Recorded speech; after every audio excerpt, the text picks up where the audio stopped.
Hey everybody, welcome to Neil Talks. My name's Neil and it's time to talk more Fringe.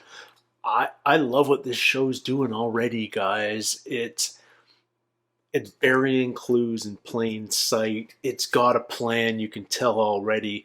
I'm thinking about things like, I just did my edit for episode 3, and as we're moving through the train at the train station at the end of the episode, we're passing a bunch of just onlookers, bystanders, and there in the background is the observer. Before we even meet him in episode 4, just hidden in plain sight.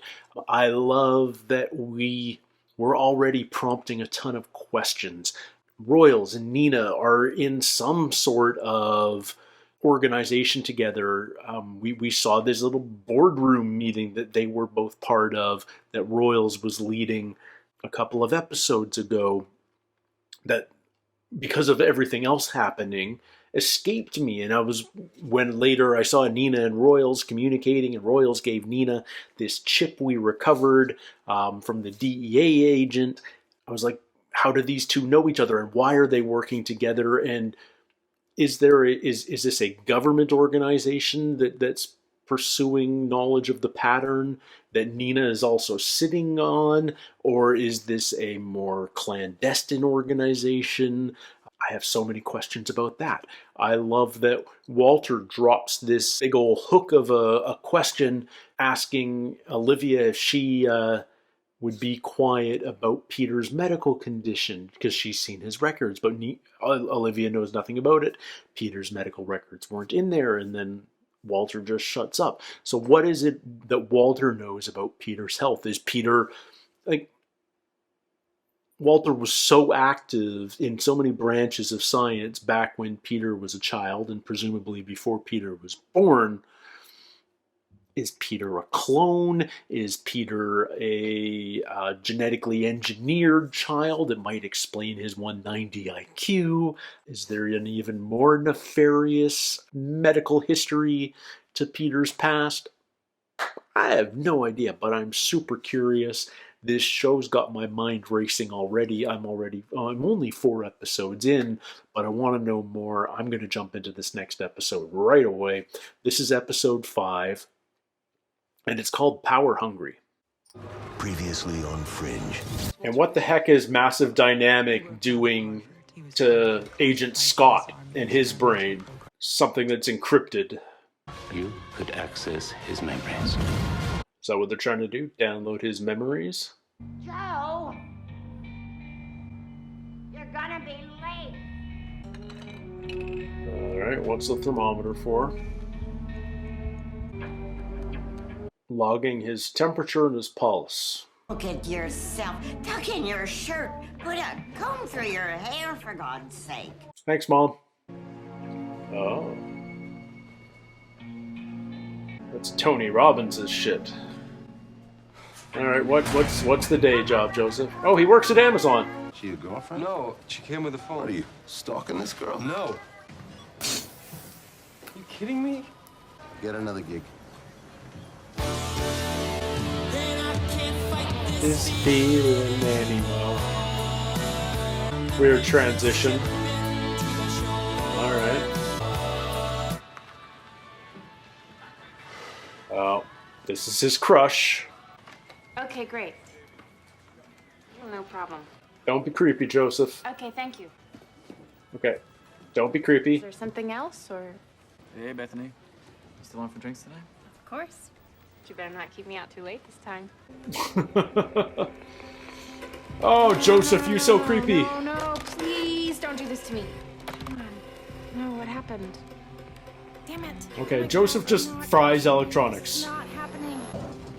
Oh. Surprised Dell allowed that to happen to their Hold it. gear. Please hold the elevator. This is a disaster. Oh, you dropped Oh. Joseph. Are you okay? Get away from me. That's not how elevators happen.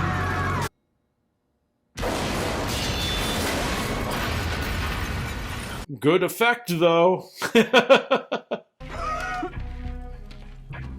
Did you leave your phone behind, buddy? Oh, what are you? Jeez. Stop doing that! You know what? Great scene by the special effects team. Cueing all those ignitions. Not nothing. I'm telling you because you knew about John and you didn't say anything, so I trust you. I'm seeing him. I saw him last night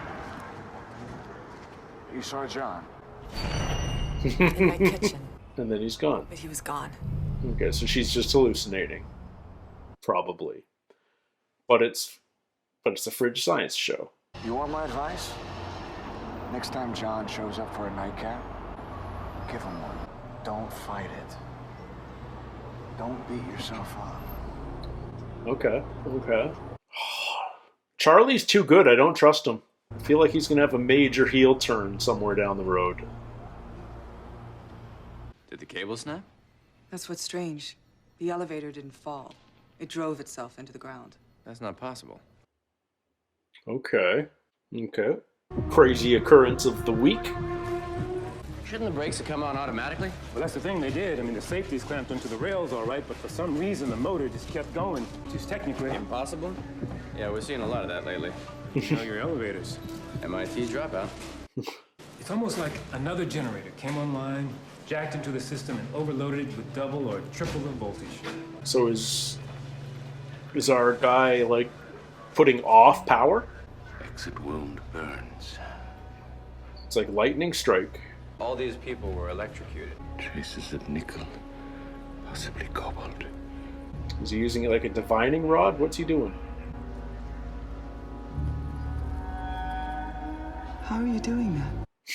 There's still residual magnetic energy from whatever electrocuted these people. Everyone has a unique electromagnetic signature, like a fingerprint, and we theorized that properly altered pigeons should be able to hone into that signature. There was one test subject. Every time she hiccuped, the lights would dim. So you're saying these people could control electronic devices? Oh, not deliberately. Okay. Yeah. That makes sense with what we've seen so far. It's not your uniform anymore. Get your ass down to the locker room. Take it off and leave it there. No, please. Get the hell out of here! Oh, what's he gonna do to the equipment? Ugh. Have you ever heard of a man named Jacob Fisher? No. Wanted in 4 states and 3 countries for illegal human experimentation. One subject was pumped full of stimulants and kept awake for a solid year, fed on a steady visual diet of horrific images. Sounds like room 23. I'd like to read the files on Dr. Fisher. Jacob. I'll have him transferred to your terminal. Jacob.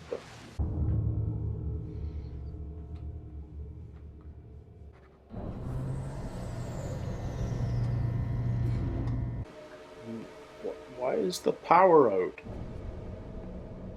Why would he be here?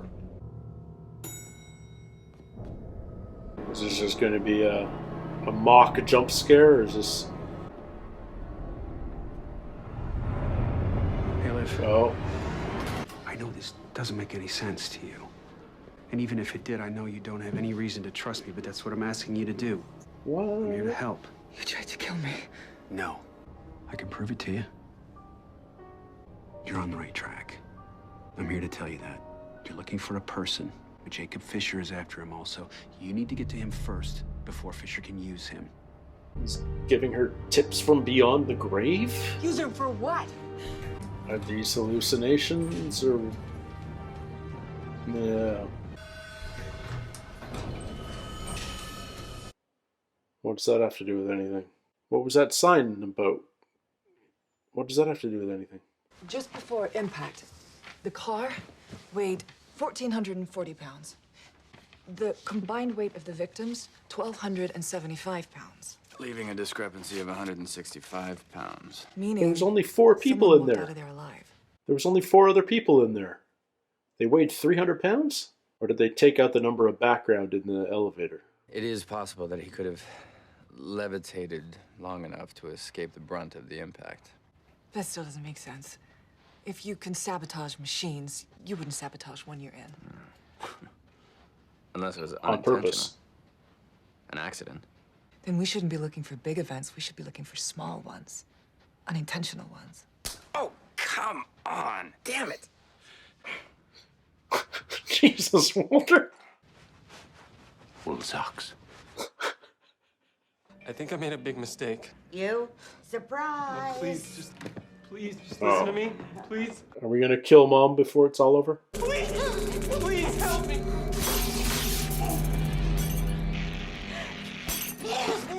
Is she on a pacemaker? Hello? Yeah, Mom must have a pacemaker. Did he just kill the phone too? Oh. Panic run. Who is it? Oh, these must be. It's Fisher. What did you... No. Bi-coastal parcel. Guy lost his hand in a conveyor malfunction. Bi-coastal parcel. Joseph Megar. Okay. I'm gonna find Mom. Pacemaker malfunction. Walter wants to know what's in the apartment. What kind of gadgets? Boombox, fan. Boombox. What's a boombox gonna do? I know how to find him. Well, it's a fried Walkman. Oh, did he leave his Walkman in the elevator? Everyone has a unique magnetic fingerprint. I said that, yes. Yes. But since Mr. Megar has been enhanced, he'll give off a stronger signal than your average Joe. So what's that got to do with the cassette tape? It's magnetic. Given the strength of Mr. Megar's electromagnetic signature. He's so proud of plus himself his for remembering the proximity guy's to tape. name. Look, there it is. That's him. Look how happy he is. Mr. Megar. Yeah. Now all we need are birds. I wish you told me earlier, because then I could have been working on it. 24. 24. 24 pigeons. I need 24 pigeons. Stat. Carrier pigeon, specifically. Is there a difference between a carrier pigeon and a homing pigeon? Do they? I don't know. You tell me. Oh. Wait, where am I? Walter, you're not going to accidentally fry one of those pigeons. Stranger things have happened. Stranger things indeed. People eat pigeon. It's not the end of the world if you accidentally kill one. It's squab, as long as you eat it afterwards. So we set all of these birds free, and they... Fly to Joseph Megar. Yeah, I know. Me too. I'll believe it when I see it. Yeah, let's put some Jacob's ladders in there, or those just Tesla coils? Not Jacob's ladders, just Tesla coils. GPS. So we're putting GPS chips on carrier pigeons to find a man who can control electricity. I have you to thank for that, don't I? Welcome to episode 5. Yeah. Man, she is, like, frequented by him now. You're not real. The last time we spoke, you listened. You stay the hell away from me. Okay, maybe you should see the FBI psychologist. I didn't betray you. You know that. In your heart. Do we? You okay? Yeah. I'm gonna go get my cola now. All right, GPS is active. Excellent. Then we're ready. Ladies and gentlemen, start your engines.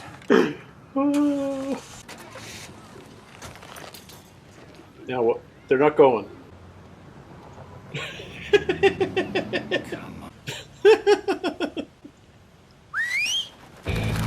Okay. Well, they're all going together. That's encouraging. Are you sure this is gonna work? Of course not. Of course not. Ah, Walter. You wild man. You're gonna have some more faith in your father? No. No. Yeah, we're really trying to make pigeons rock and roll here with the soundtrack. And there are the birds. Those are some fast freaking birds. Aren't you glad you got the car washed?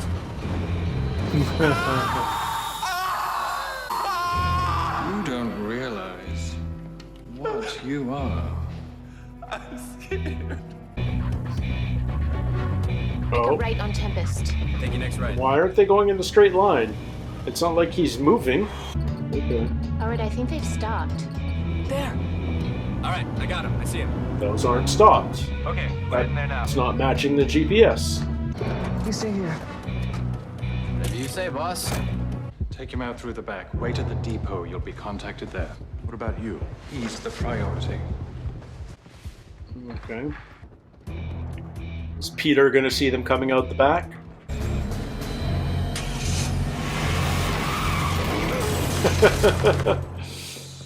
Oh.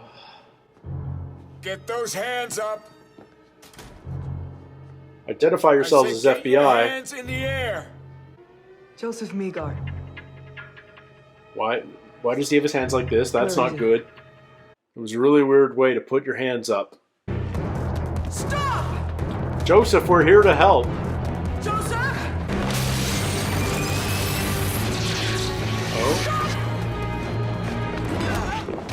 All right. Peter just crushed the guy's rib cage with a crowbar.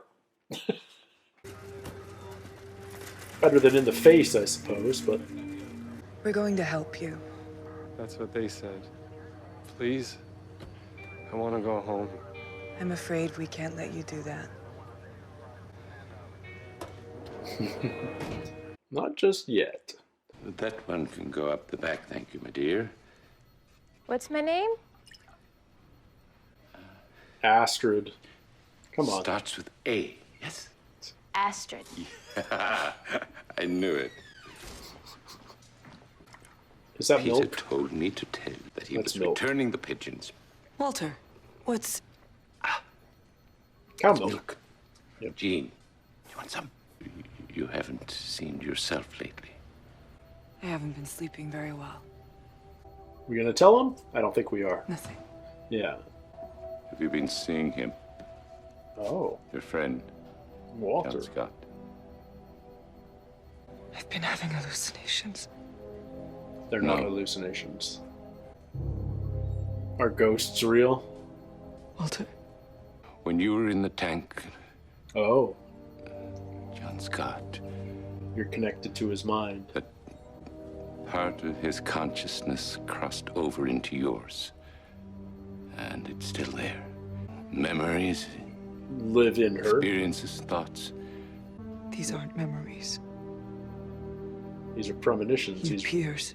tips. Right in front of me, he talks to me. This is your brain's way of working it out.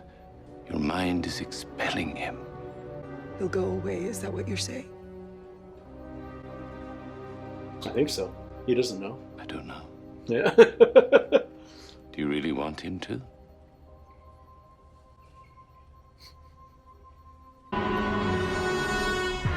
She's just gonna see him everywhere.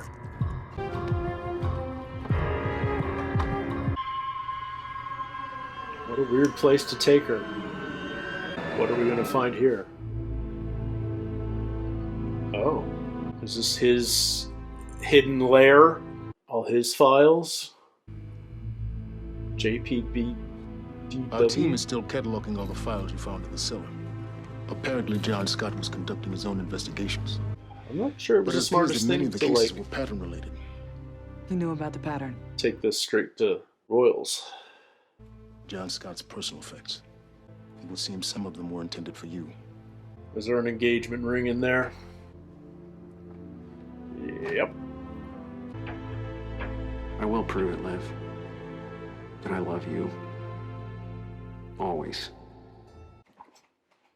All right, so John Scott's not going away. He's going to be living in Liv's mind because some of his consciousness got transferred there when she mind melded with him back in the pilot. Of course, I like that the show is already sort of making fun of some of the crazy science they do. Although honestly, the fact that we're having pigeons track this guy is by no means the weirdest thing we've done so far on this show science-wise, and we're only 5 episodes in. So that the fact that everyone was sort of pointing at this thing as being the really weird thing was, I mean, I get what we're doing, but it's like we've done weirder, and no one seemed to like raise an eyebrow. And I'm sure we're going to do much, much weirder before this season's even over, never mind the whole show.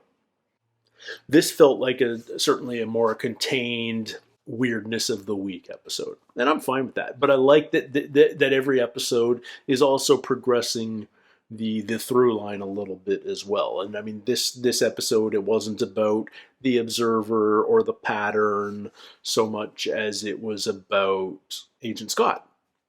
And maybe he's not the traitor we've been led to believe so far.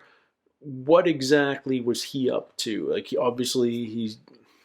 I'm not sure I agree with Olivia's decision to immediately turn over her findings when she found this little secret hideout full of files straight over to Royals. I feel like I would have at least gone through it all myself first, seen what there is. Like, wouldn't you want to go through that and see if there's any files on the other people you know? Like, if there are files on Royals or on Charlie Francis or, I mean, heaven forbid, on Walter and Peter, then wouldn't you want to know all of that before turning it over to your bosses? I don't know. That's the paranoid in me, I suppose, speaking out. Nevertheless, the show is finding a rhythm and a pattern, and I like it. And I feel like, even though, like, I have been warned when I got into this series that the first season is primarily weirdness of the week, and there's nothing wrong with that, because we have to get used to the rhythm and the flavor of the show. What's the tone? What's the style? What should we expect from this show on a weekly basis, in broad strokes? And you need to do that by finding a pattern, establishing that pattern until the audience gets familiar with it. And then you can start diverging from the pattern at certain times to tell a deeper story or a different story and dive deeper into the through line of the plot. But I like that we aren't ignoring that through line either. There is an underlying conspiracy in this story that we need to know more about the pattern, about Massive Dynamic, about who Scott was and who he was working for and what he had discovered about the Observer. There's so many aspects to this, and we don't yet know if they're all interrelated or whether they are different conspiracies. How are they connected? Usually these things all tie together. That's the nature of a story. We don't have completely separate, distinct conspiracies. They all come back to one central cause. But that could be a multi-season journey before we discover what that may be, and even longer before we get to the root of it all. But yeah, I'm intrigued. I'm looking forward to more. I like the rhythm and the vibe of the show. I like that it doesn't take itself super seriously. It has some fun. Walter's a unique character. I loved how proud he was of himself just for remembering somebody's name. Although I will genuinely cheer when he remembers Astrid's name for the first time. I love that there's a random cow floating in the lab. We don't always see it every episode because that becomes expensive just with an animal wrangler all the time. But there's a cow on set and there's a piano on set because why not? I feel like this lab is going to evolve and almost become a character in and of itself as we go along. It's fun. It's cute. It's entertaining. It doesn't take itself super seriously, and yet the underlying conspiracy is where we remain serious. It's in the adventure of the week where we can have a little bit of fun. Whether it's making fun of pigeons not leaving their cages, or drinking milk out of test tubes, or what have you. Yeah, I'm really thoroughly enjoying this show. I'm looking forward to more. I can't wait for next week. Don't forget to leave your comments. Tell me what you thought of this episode. Like and subscribe so that you don't miss any of my reactions to Fringe or any other shows of mine that you're into. If you haven't fully explored the channel, check out some of my other shows. I'm having a ton of fun discovering new shows here and sharing that whole experience with you. And until next time, everybody. Take care, stay healthy, and we'll see you soon. Cheers.